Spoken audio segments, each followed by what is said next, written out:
Gagawin ko naman ngayon ay dinadiagnose ko po itong power window ng Photon mini dump truck.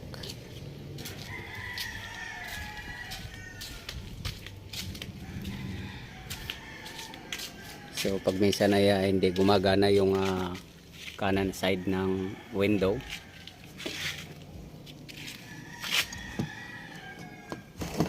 so ito yung pinaka main switch.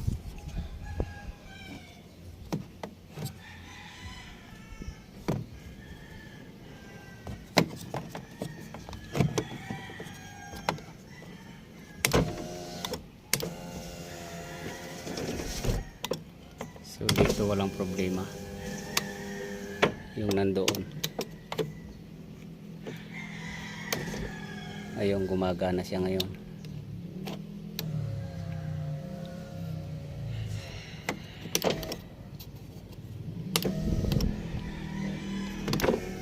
So dinala ng driver dito para ma-check dahil hindi daw gumagana.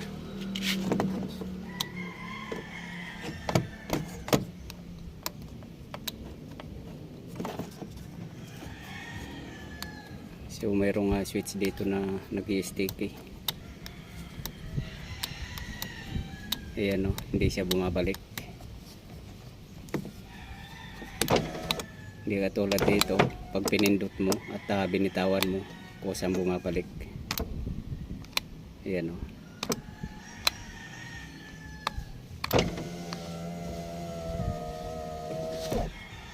Ayan, pag binitawan ko yan, kusang bababa. Ayan o. Pero ito, ayan o, lagi nakaangat. So kung hindi ko babalik, hindi siya babalik. So yung ganito ay may problema to.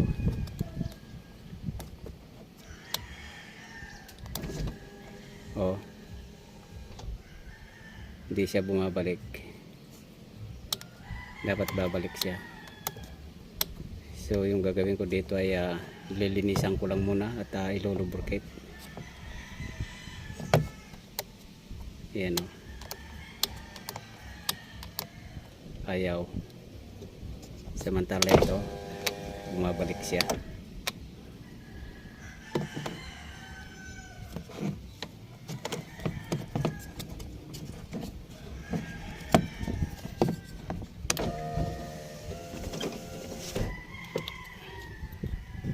So iangat muna natin yan. Ayaw na rin oh.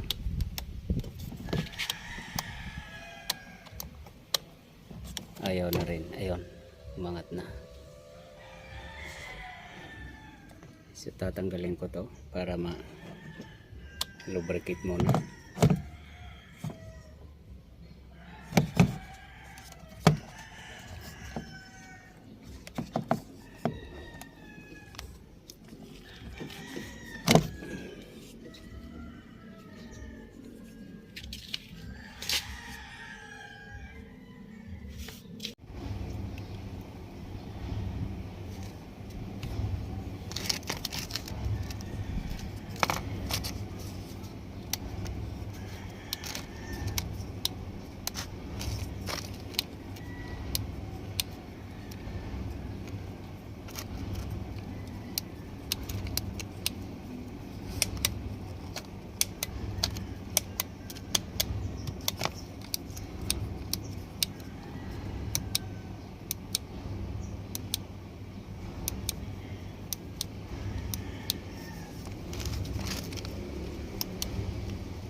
So hindi pa rin siya masyadong bumabalik. Paminsan-minsan bumabalik siya. Ayan o.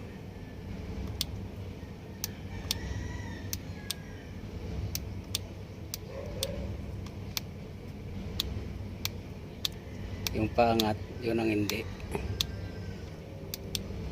Yung pababa, bumabalik siya. Iyon.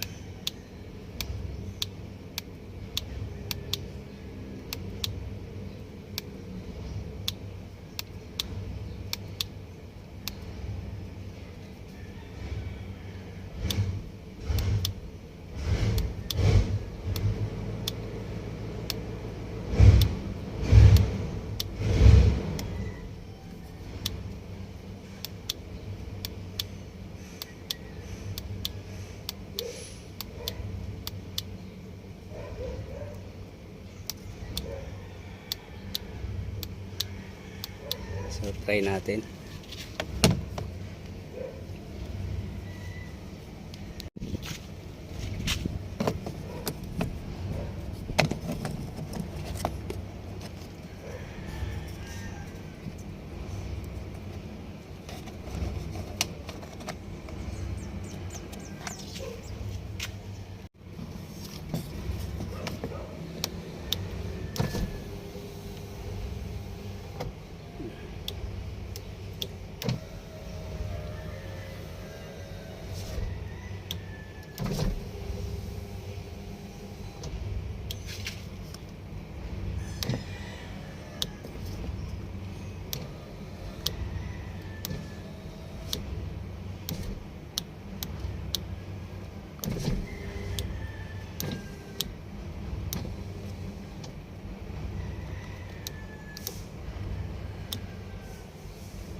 Bumabalik siya pero hindi siya katulad nitong isa na talagang maganda yung function niya.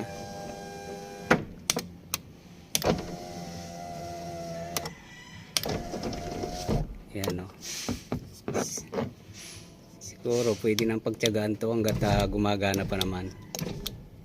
Hindi katulad nung dati na totally sabi ng driver ay hindi na talaga gumagana. Ayaw umangat at bumaba yung power window na yan. O ngayon ay gumagana na siya. Yan. Bumabalik naman na siya. So nalinis lang siya.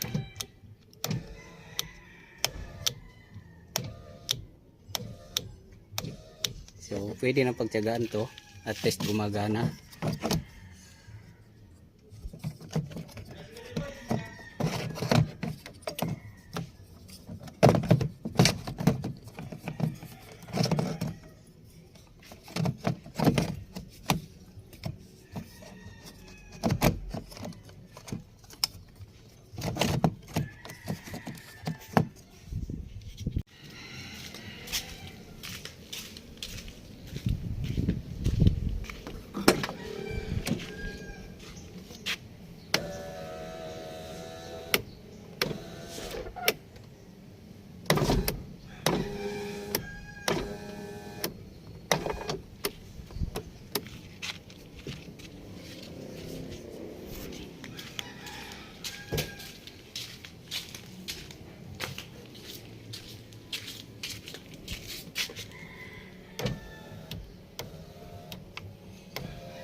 So gumagana na po siya kahit na hindi siya masyadong bumabalik, pero gumagana po siya.